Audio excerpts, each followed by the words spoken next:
Thank you. Wendy, could you please do roll call? I did. Craig Koshaw, Absent. Matt Dyer, Here. Taylor Valencia, Here. Scott Murray, Here. and Whaley here. Here. Okay, then we get a chance to read the minutes from the last meeting on March 21st. Make a motion to accept as emailed. I'll second. Motion is second, all in favor? Aye. Opposed, same sign. Sorry.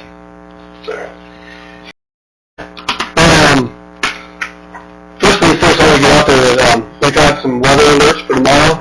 I just want to make sure that everyone is trying to be safe tomorrow. I know last Friday there were some pretty scary areas around the state of Indiana. I'm in Sullivan, Indiana. I'm a very good friend of the mayor of Sullivan, Indiana, and they were hit hard. I've talked to them a couple times this week, and it's a nightmare. They lost a couple blocks. It's not what we want to go through, so try to do what we can to be safe. This one tomorrow is kind of weird. Jeff, anybody? I've never seen one where schools are closing ahead of time. I mean, obviously snowstorms. Well, no, some are. Some have. North Adams is talking about it, but other schools have closed already. Northern Wells is closed already. Yeah. Well, Rick McCoy and I have been talking back and forth today quite a bit. He called me at 8 o'clock this morning, and he talked to the guys at the weather service that said, that doesn't mean it's going to happen. But they said that it has potential to spawn tornadoes like the Pine Sunday tornado. Right. And that's Rick McCoy, the EMA director in Van Wert County, very well known for his weather experience. So it is something to really take seriously and be safe. My fear with the kids with closing schools is, are they going to stay home and safe? That's the thing that scares me. I think the schools are a safe place to be during a tornado. Be safe out there, and if you hear the sound, you hear the warnings on your phones or whatever, take it seriously and seriously get somewhere safe.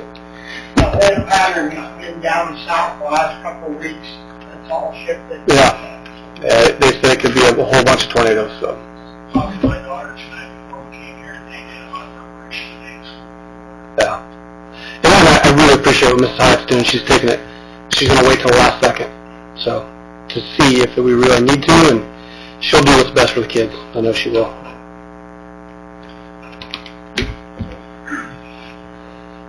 I guess first thing on the agenda we have Techniplex, we all know as Dalco Packaging. Their CF1 abatement, their CF1 form is due for I think this is the last year of their abatement. Dalco has been a great employer in our community for a lot of years. I guess Techniplex, I better say. I did meet with them the other week and took a tour again of the plant, and they said that, I think you guys have seen the information, Phyllis emailed it out, but on payroll, they're definitely keeping up with where they need to be. It's employees, that they're still lacking some of the number of employees, but he said if you can find them, I'll take them. They could hire 35 tomorrow, is what he said. I think they've made some moves in the last week or two. It sounds like they're getting some employees, but I think they've held up their end of the bargain with everything that they can. Anybody have any questions about the CF1 form? I think you guys have all been through this. Like all tax abatements, we have criteria that needs to be met. They have met it, and especially from a dollars and cents standpoint, they've been, like you said, a great partner within the city, and we're glad to work with them. Okay.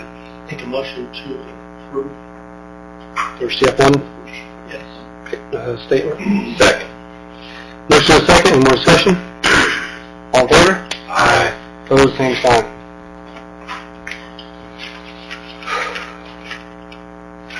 Okay, now we have third reading of an ordinance addressing ingress and egress in new subdivisions. And this is for new subdivisions, correct, Kurt? Yes. Okay. Right before this is just trying to make sure our housing additional subdivisions are safe, and that, if there's an emergency in there, that they have other opportunities to exit the subdivision. So this is just number of size, and that makes kind of gives a standard for how many exits they need to have.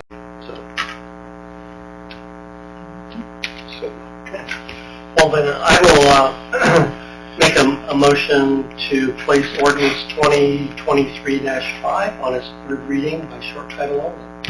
Second. A motion and a second. All in favor? Aye. Opposed, same sign. Ordinance 2023-5, an ordinance of the Common Council of the City of Decatur which amends Chapter 154 of the Decatur Code of Ordinances of 2015 is supplemented for the purpose of establishing subdivision ingress-egress standards to be included in plans and specifications submitted for the purpose of obtaining final plat approval by Plan Commission. Make a motion to pass ordinance 2023-5 on its third reading. Second. Got a motion and a second. Roll call vote? Craig Koshaw, Matt Dyer, Yes. Tyler Fulenkamp, Yes. Scott Murray, Yes. and Wiley Sirk. Yes. Okay.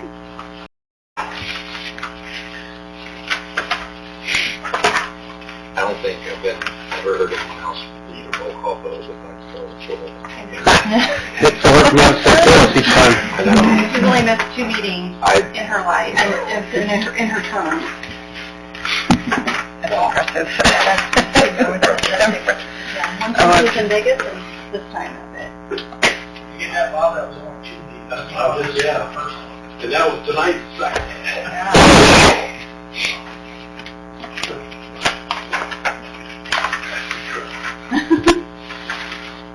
What day? 25 years ago. That's a lot of meetings. No, thanks. Graduated high school. Okay. We're good. We got this one right. Okay. Okay, and now we have, Chief Grover has, as you brought up in the Board of Works meeting, that he's looking at a new, schedule for the police officers, and, we talked about the SOP and the Board of Works, and now we need to, look at the revocation of the agreement from 1996, and if you want to Yeah. take that. So, back in 1996, Council entered into an agreement along with the Board of Works with the Decatur Police Department that outlined the number of days of service per month, the number of hours worked per week, how overtime would be defined, and then a number of different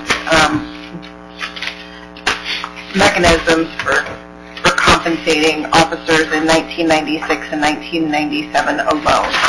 And Council approved that and signed off on it. And one of the terms of the agreement was that it could be revoked in writing and then presented for approval. So that's where we are.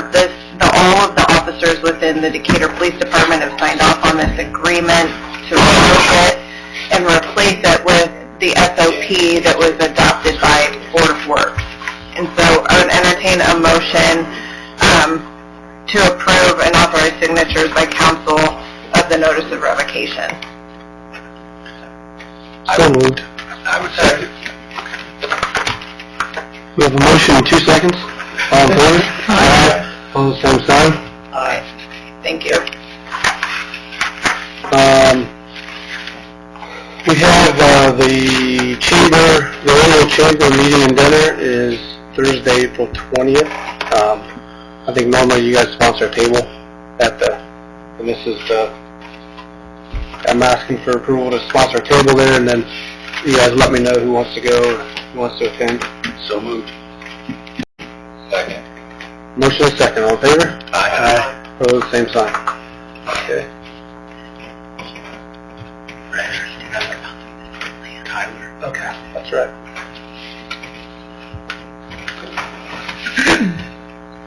Okay. Amy's going to discuss a little bit about, Lake Shores wants to move forward with the extension of their subdivision out there, so there's some annexation needs to happen, and there's a fiscal plan that has to be done, so I'll let Ann explain that. Okay. So I've been contacted by the landowner's attorney for Lake Shores that wants to annex in approximately 25 acres of land to move forward with their next phase of development. There is a fairly structured and choreographed process necessary to move forward with the annexation and stay within the statutory time constraints required.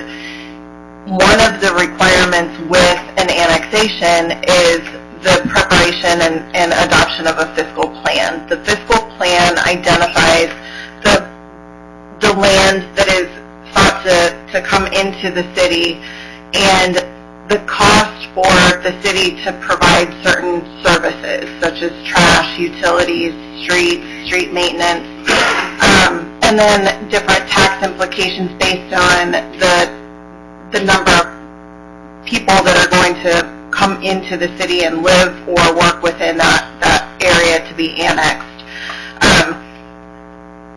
I talked with Phyllis and I talked with my dad, and the last 5 annexations have had fiscal plans done in different ways. The first 2, the earliest, were done by a consulting firm, and then the last 3 were done by the city attorney at a significant cost savings at about 30 to 40%. And then the cost of that is either borne by the developer or shared 50-50 for the city. So in talking with Council for Lake Shores, they were very open to having having me do the fiscal plan, prepare it, and then cost share or take care of that cost and reimburse the city for the preparation of that fiscal plan. Where this area is something for council to consider and how to allocate the cost of this preparation. With annexing the Lake Shores division, it will allow the city to consider annexing the rest of the city farm. The contiguity requirement would then be available, and so the city would be able to piggyback annexing the remainder of that area where the new water treatment plant is right after or any time after this annexation would be complete. So something to keep in mind. But for tonight's purposes, I'm seeking approval to move forward with the beginning stages of working on the fiscal plan so that it can be ready when we receive the petition for annexation and are ready to approve a resolution for that and then approve the fiscal plan at the same time. And that is generally done within the statutory requirements or based on the statutory requirements. Can we piggyback in on the same time so we only do one fiscal plan instead of 2? I looked at that. So, or not necessarily because of the fiscal plans, but the annexation itself. And so,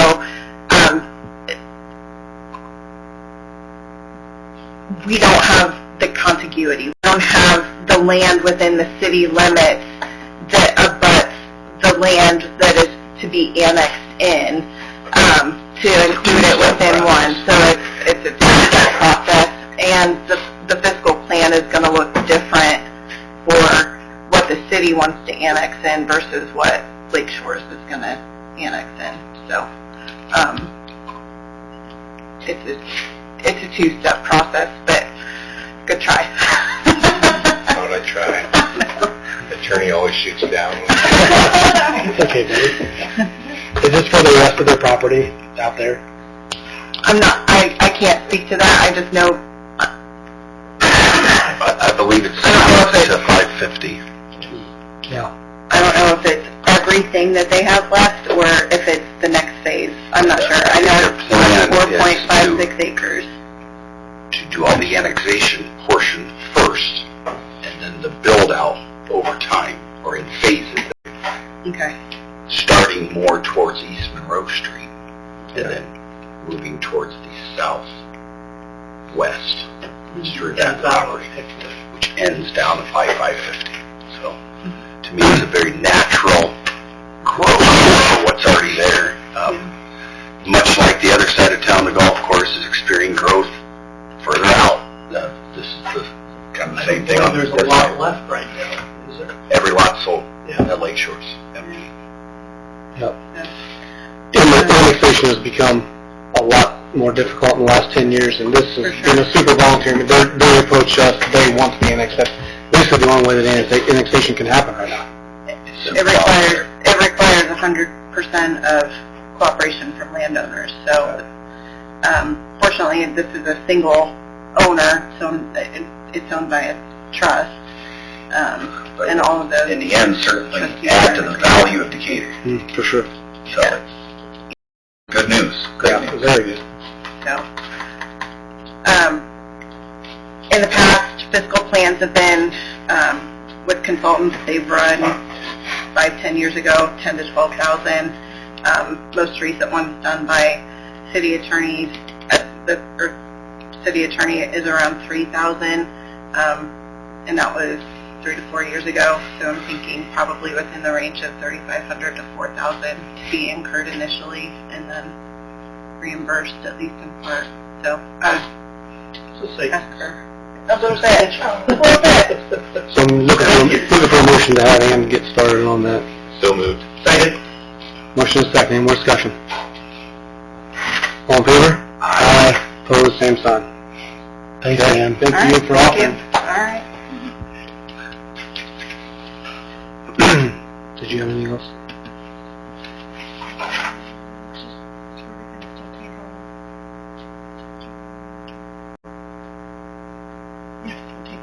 Yeah. So along with this annexation, first of all, I want to thank Economic Development and Colton Bickel, the director, for having the housing symposium that I know a lot of you guys have attended down in Bern a couple weeks ago. In talking to a lot of the industries, you know, they're lacking employees, they need employees, and our city needs housing. So these are great things to hear that, you know, certain divisions are growing. This housing symposium brought together developers and bankers and real estate agents and a whole bunch of people to all come together. That the group that was hired, this outside firm, have come up with some creative ways to help find some funding to help get construction started. And I think that's part of the problem right now is developers across the state, across the nation, really, just a lot of it is too expensive. They're not interested unless there are some methods out there that cities are offering to help them. So this was a good first start. I mean, this is the first meeting, but this was a great thing, and I want to thank city and county and all the other municipalities that showed up and were a part of this, and I hope to see some growth out of this. And if nothing else, in the next couple meetings, we'll see some more things. Hopefully bring in more industries. I know they're reaching out to me, so this is what we're doing. We're trying to work on growth. Yeah, I wanted to applaud, piggyback on that Colton Bickel. You know, he's being aggressive in our community, and for a long time, Adams County was not exceptionally aggressive in some of these initiatives, and I think we have some catching up to do, and he saw the need and he's pushing for it, so I think he led that charge very well. So, hats off to Colton. Agreed. And also with that, I have some economists from Val State that are coming at the end of this month. I'll get that information out there, but they're going to piggyback off that same thing, and they're going to talk about these guys. They work on cities and counties all over the state of Indiana, and they give you a snapshot of what's going on and shows you whether, you know, because growth may look like growth, but it may be just a certain population in your area. Sorry, but then we'll talk about the demographics and what's actually going on in our county, and they'll give us some tools to move forward. So, the housing symposium was first. We're going to have these economists come talk to us, and I'll get some invitations out to a bunch of people here in the this week, hopefully. It's going to be on a Wednesday night. I don't have the date with me right now, but I think it's at the end of the month, 26th or something. But I'll let you guys know. But that's another step that we're going to take to keep on moving forward and help try to grow Decatur in Adams County. So, nothing. You got anything else?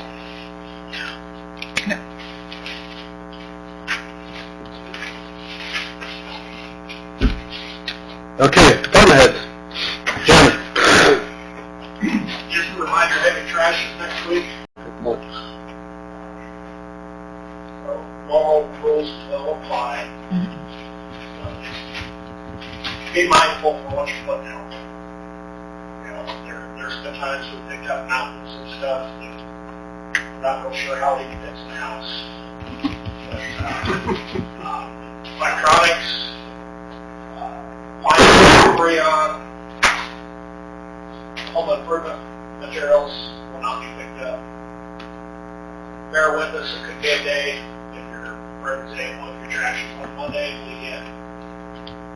Really overcome on Monday or something else happens, you know, you could have items like on Tuesday, and so on and so forth throughout the week.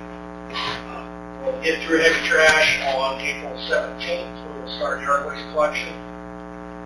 We'll have more information out on that collection. That collection could change just a little bit for the better. We're still ironing a few little things out. So, fish grows. We need to make some adjustments with that service also. It's a great service. It's still going to happen. We're just going to make some adjustments on our end. The last 2 or 3 weeks, our recycle drop-off at Elm Street has been plagued by some illegal dumping. Actually, quite a bit of illegal dumping. Please don't ruin it for everybody else. You know, there's just a few that are dropping trash, throwing all kinds of stuff in the bins over there. But also keep in mind, you are on camera. That's right. We have some good video that we looked at tonight that we will be getting out shortly. And we have a new detective that's eager to get moving. We will do everything in our power to stop that activity, but if we cannot stop that activity, it's very expensive to get rid of that stuff. So, be considered for that. Thank you, Chief, and we will more likely probably turn the rest of these over to you, just to let you guys kind of deal with it. It's a great service by road. Right. You know, we had a case last week when we were on spring break. The guy actually come and messed up to it then after they released his video. Mm-hmm. We had a terrible one today. So, you're on camera. That was what I said. And that's posted, you're on camera. Yep. So, it's not for tonight. Okay. It's going to be some busy times for the guys getting going. And not just the guys. Kevin G. Not Kenny G, Kevin G. We removed our med box temporarily from the meeting. That thing has got some age to it. It's been broken in a few different times. A lot of what we store is air and containers for medicine. These would be shocked if I took to the meeting and showed you the boxes, stacks of boxes that we collect on a repeated basis, twice a year, and we haul them to get disposed of. So the new box will have a funnel system built into it that those will be poured out. Take the containers in on there. Also, no syringes, just like before, we selected the syringes in there. And no liquids. So we'll really just only be collecting natural medication itself to help cut down on our storage issues that we have. Good. It sounds like it's hearing. Appreciate you doing it. Okay. Great. Thank you. Kevin H. Jamie. I have an update for the Sequence 6 app or software that we've been working on. So we're in the implementation process, and it's actually going to launch next Tuesday, April 11th. There will be a press release that I sent to the media and some more information, but just keep following along on our social media and our website. What it is a recording, so residents can download this app or go to our website and report issues that they have. They'll be able to follow along as, you know, everything's being worked on, and then whenever it gets close, if they see something that's already been reported, they can still follow it and get the updates on the create an account. And then it also helps with the management of it and reporting. So. Yeah, and thank you to all you department heads that have been involved in this. I know this has been going on for a couple months. And some people will say, don't we already have that? Well, the answer is kind of, but this is going to be a lot better version. It's going to be on an app. It's going to allow you to drop the location from your phone if you want to. I think it'll get more people to use it because it's so much easier. It also will automatically give you responses. The other one didn't automatically give a response, so people would put something on there and it may not hear anything for a couple of weeks because everyone's busy doing other things, but this one will give you a response. So we're excited about getting that rolling, and we'll see how it goes. I mean, it's only as good as people use it. So, Jeff. Last week, spring break, we had open house a couple of days, and we had around 60, say families of 60 parents get to stop by. It's pretty good. Cool. Good. Kurt. Good. Karen. Josh. Good. All right. Moving up. I guess one other thing, I don't know if Jamie wants to add to this or Jeremy. Obviously, people have seen a fence and a pavilion out where the dog park's going to go. That was money that the city put aside as our portion to help pay for that. Now you're going to see some fundraising start happening. I guess we're kind of calling this the Kikianga project. It has to do with the dog park, stocking and cleaning up the pond next to it with fish, and the softball, the adult softball, some men and co-ed softball. I mean, there's hundreds of people that play in those leagues. It's kind of been set aside for a while since we did the new Rev complex, and so that project is also getting them a good place to play with lights and netting, fencing. That's all my project. You're going to see some marketing for that here soon about the fundraising for it. So we're excited to get that project rolling. The other thing is the Mayor's Youth Council is now kind of split up into some projects they're going to work on, some things they're going to be involved with.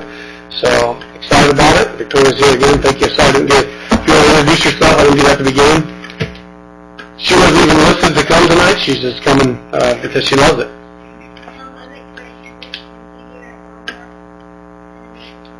Yep. So I've attended many meetings, so I think that you're definitely being interested in being a part of it. Nice to have you again. So hopefully we'll see some things here soon out of the Mayor's Youth Council and be a part of, I know Downtown Decatur Days, there's a couple things they're doing, some other projects we're looking at, so excited about it. We'll see some things out of them. Anything from council? This Saturday, the Easter egg hunt for the kids, noon, by Chamber and Main Street. So, yep, it'll be the regular place, Riverside Park area. Yep. Saturday at noon. Yep. All right. Anybody else? Andy Graham? Wendy? Did you not have anything? You sure? You sure? No, I didn't. Sure? All right. Good. Oh yeah, that's coming. Motion to pay the claims. So moved. Second. Motion second to pay the claims. All in favor? Opposed, same sign. And a motion to adjourn. I'll second. Motion second to adjourn. All in favor? Aye. Opposed, same sign.